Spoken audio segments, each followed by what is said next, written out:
राष्ट्रवादी शरदचंद्र पवार पक्षाची आज मुंबईमध्ये महत्त्वाची बैठक आहे।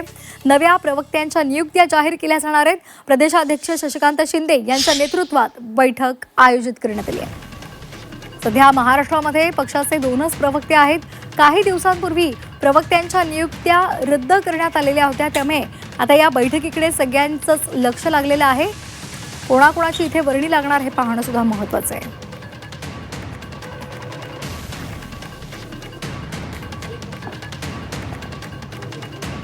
आता दोन प्रवक्ते आहेत। आज आणि उद्या राष्ट्रवादी काँग्रेस पक्ष शरदचंद्र पवार यांची सविस्तर बैठक आज आणि उद्या माननीय शशिकांत शिंदे साहेबांच्या नेतृत्वाखाली आहेत। शिंदे साहेब आता आज उद्यामध्ये जे निर्णय घेतील त्यातून तुम्हाला आज दोन प्रवक्ते तर आहेतच, पण पुढचे महाराष्ट्राचे देशाचे प्रवक्ते आहेत त्याच ठिकाणी आहेत। राज्याची लिस्ट शिंदे साहेबांनी काही बदल त्याच्यात करू इच्छितात, तर पुढच्या 2-3 दिवसात त्यांच्या नेतृत्वाखाली ज्या मीटिंग होत आहेत त्याच्यातून तुम्हाला सगळी माहिती मिळेल। राष्ट्रवादी शरदचंद्र पवार पक्षाची आज बैठक आहे आणि त्यामुळे नव्या प्रवक्त्यांच्या नियुक्त्या जाहीर होणार आहेत आणि त्यामुळे याकडे सगळ्यांचंच लक्ष लागलेलं आहे। सध्या महाराष्ट्रामध्ये पक्षाचे दोनच प्रवक्ते आहेत आणि त्यामुळे कशा पद्धतीने आता या नियुक्त्या होत आहेत, कुणाकुणाची वर्णी लागते हे पाहणं महत्त्वाचं ठरणार आहे।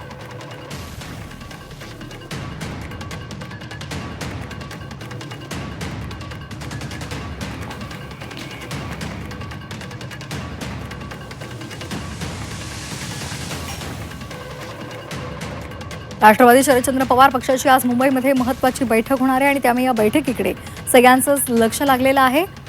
प्रदेशाध्यक्ष शशिकांत शिंदे यांच्या नेतृत्वात ही बैठक आयोजित करण्यात आलेली आहे।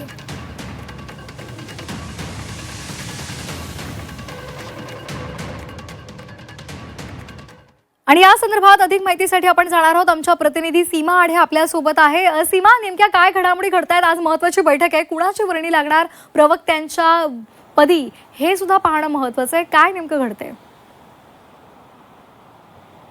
शरदचंद्र पवार पक्षामध्ये अंतर्गत बदल करण्यासाठी 2 दिवसीय बैठकीचं आयोजन करण्यात आलेलं आहे। काल बैठकीचा पहिला दिवस होता आणि आज दुसरा आणि शेवटचा दिवस आहे। खरं तर मागील काही दिवसांपासून जे विषय चर्चेत येत आहेत आणि जी पदं सध्या चर्चेत येत आहे शरदचंद्र पवार पक्षामध्ये, ती म्हणजे प्रवक्त्यांसाठीची। त्यामुळे 2 दिवस या विषयावरती आणि वेगवेगळ्या पदांसंदर्भात चर्चा करण्यासाठी बैठका ज्या आहेत त्या घेतल्या जात आहेत। तर शशिकांत शिंदे यांच्या नेतृत्वाखाली काल जी बैठक पार पडली त्या बैठकीमध्ये सुप्रिया सुळे, आमदार रोहित पवार यांच्यासह इतर महत्त्वाचे पदाधिकारी कालच्या बैठकीमध्ये उपस्थित होते आणि आज बैठकीचा दुसरा आणि शेवटचा दिवस आहे। त्यामुळे आज प्रवक्त्यांची यादी जी आहे ती जाहीर होऊ शकते। आपल्याला माहिती आहे की मागील काही दिवसांपूर्वी महाराष्ट्रामधले जेवढे प्रवक्ते आहेत त्यांना पदावरून काढण्यात आलेलं होतं, नियुक्त्या रद्द करण्यात आलेल्या होत्या। कारण पक्षाअंतर्गत जे विविध विषय सध्या राज्यामध्ये आणि देशामध्ये घडत आहेत त्या संदर्भात जे प्रवक्ते भूमिका मांडत होते ते पक्षाला कुठेही न विचारता मांडत होते आणि आपापसामध्येच कलह जे आहेत ते निर्माण होत होते। त्यामुळे पक्षाचा अंतर्गत वाद जो आहे तो चव्हाट्यावरती येत होता आणि प्रवक्ते काही भूमिका मांडू नये यासाठी तात्काळ सगळ्या नियुक्त्या ज्या आहेत त्या रद्द करण्यात आलेल्या होत्या। त्यामध्ये आज संध्याकाळपर्यंत प्रवक्त्यांची नवीन यादी जी आहे ती जाहीर होऊ शकते आणि ही यादी फार इंटरेस्टिंग असणार आहे। याचं कारण म्हणजे मेहबूब शेख आणि सोबतच विकास लवांडे यांना पुन्हा प्रवक्ते पदावरती त्यांची नियुक्ती केली जाऊ शकते का हे पाहणं महत्त्वाचं असणार आहे। कारण सगळ्यात आधी मेहबूब शेख यांच्याकडनं पदं जी आहे ती काढायला पक्षाने सुरुवात केलेली होती। त्यानंतर प्रवक्ते पदावरून सुद्धा त्यांना हटवण्यात आलं।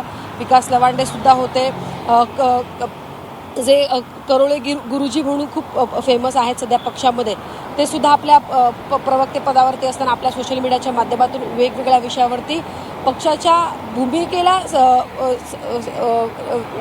पक्षाची जी भूमिका आहे त्या भूमिकेनुसार जी आहे आपली प्रतिक्रिया देत नव्हती। त्यामुळे या 3 प्रवक्त्यांची यादीमध्ये नावं असतात, त्या 3 पदाधिकाऱ्यांची पाहणं महत्त्वाचं असेल। आणि सोबतच या 2 दिवसाच्या बैठका यासाठी सुद्धा महत्त्वाच्या आहेत कारण वेगवेगळ्या पदावरती नवीन चेहऱ्यांना सुद्धा संधी दिली जाऊ शकते।